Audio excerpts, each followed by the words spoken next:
This week on Global Trade Brief, we are breaking down how Japan's Prime Minister plans to use her new and powerful mandate.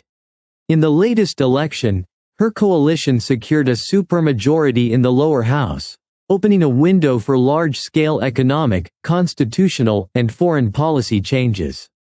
In the next 10 minutes, we will go through the promises, the risks, and what all of this means for markets and for ordinary citizens. Tsunade Takaichi was born on March 7, 1961, in Nara Prefecture. She has a background in economics and management, having completed relevant programs at Japanese universities and additional training in public administration. Early in her career, she gained international experience through overseas placements and worked in analysis and media, which helped her develop strong public communication skills and close ties with the business community. She entered politics in the early 1990s and has been repeatedly elected to the House of Representatives, representing Nara. Over the years, she has held several ministerial positions, including roles related to economic policy, intellectual property, and science and technology development. This experience gave her a strong base within the Liberal Democratic Party and allowed her to build significant factional support. In 2025-2026, she became party leader and formed a government after snap elections delivered a broad mandate. Her political profile is conservative, with an emphasis on strengthening defense, promoting traditional family values, tightening immigration policy, and using targeted economic measures ranging from short-term tax relief to industrial support programs. The key result is a supermajority in the lower house, meaning more than two-thirds of the seats. Legally and politically, this allows the government to accelerate the passage of legislation through the lower chamber. However, constitutional amendments still require approval by the upper house and a national referendum. As a result, some initiatives can move quickly, such as tax and budget measures, while others, especially constitutional changes, remain slow and procedurally complex. The central campaign promise was a temporary suspension of the consumption tax on food, or similar measures aimed at reducing the tax burden. This policy could cost the budget around 5 trillion yen per year, roughly $32 billion. The goal is to ease the pressure of inflation, which reached 3.1% in 2025, while prices for staple goods such as rice surged by 67.5%. The measure is popular and provides immediate relief to households, but it is expensive. The government insists it will not increase public debt, raising the key question of how the shortfall will be covered, through spending cuts, one-off revenues, or the involvement of private capital. Another major issue is the discussion of constitutional changes, particularly those related to Article 9. Article 9 of Japan's constitution, adopted in 1947, formally renounces war as a sovereign right of the nation and rejects the threat or use of force as a means of settling international disputes. As a consequence, it states that Japan will not maintain land, sea, or air forces, nor any other war potential, and that the right of belligerency will not be recognized. The supermajority gives political room to begin public and parliamentary debate, but legally the process remains long and difficult, requiring upper house approval and a national referendum. This is a highly sensitive and ambiguous issue. It affects not only Japan, but the entire international system. One clear driver behind this debate is the behavior of the United States and its approach to defending allied countries. This does not mean Japan is turning against the United States. Rather, it is preparing for a worst-case scenario. At the same time, it is possible that the new Prime Minister has deeper motives and long-term plans on this issue. We will see how Japan's actions unfold, and I will continue to analyze them in future episodes. An increase in the defense budget is expected, along with deeper cooperation with the United States, potential easing of arms export rules, and stronger ties with India and Southeast Asian countries. The objective is to strengthen deterrence amid rising regional tensions.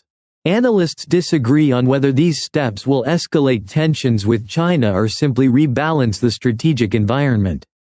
Markets reacted quickly and clearly. Investors interpreted the Prime Minister's broad victory as a reduction in political uncertainty and as a signal that fiscal stimulus could be implemented rapidly. Japan's main stock index, the Nikkei 225, rose by nearly 3.9% and closed at a record high of 56,363.94 points. The broader Topix index gained about 2.3% and also closed at a record level of 3,783.57.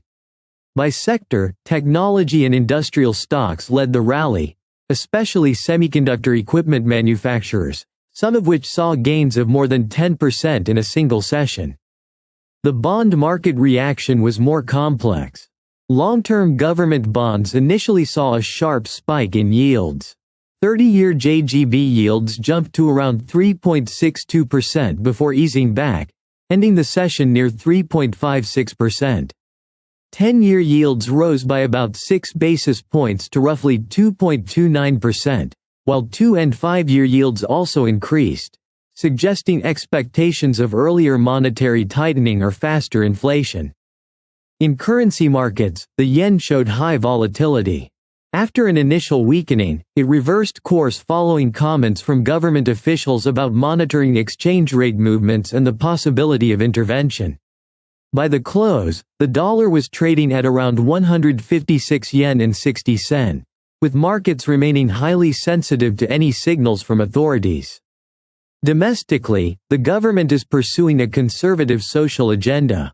This includes tighter immigration controls, a stronger focus on traditional family values, and limits on certain liberal reforms. This approach strengthens the political base but may alienate younger voters and international investors who favor a more open social model. Despite the strong mandate, institutional constraints remain. These include the bureaucracy, particularly the Ministry of Finance, the upper house of Parliament, the judicial system, and local governments. There is also the long-term burden of public debt. Sharp or poorly justified policy moves could raise risk premiums and put additional pressure on the yen. In the coming months, 3 stages are likely. First, fast measures such as tax relief and short-term subsidies. Second, medium-term steps including budget restructuring and targeted investments in infrastructure and technology. Third, long-term initiatives involving constitutional debate and changes to defense doctrine, provided there is sufficient political and public support. This final stage is extremely serious and remains highly uncertain, with the ultimate decision resting with the Japanese public. Japan remains one of the world's major economies, and these developments create opportunities both for large institutional players and for smaller participants. For investors, attention should be paid to the banking sector, the government bond market, technology exporters, and defense contractors. Political momentum creates opportunities, but it also increases volatility. Periods of change always create winners and losers. For citizens, short-term benefits such as tax relief are possible, but long-term stability will depend on fiscal discipline and social cohesion. The Prime Minister has received a rare opportunity to act, but turning ambition into reality will require navigating administrative and institutional barriers. Japan may pursue a mix of short-term stimulus and long-term debate on defense and constitutional reform. The final outcome will depend on how well the government balances voter pressure, market reactions, and the evolving global environment. If you found this analysis useful, like the video, subscribe to Global Trade Brief, and let me know in the comments what topics you would like me to cover next.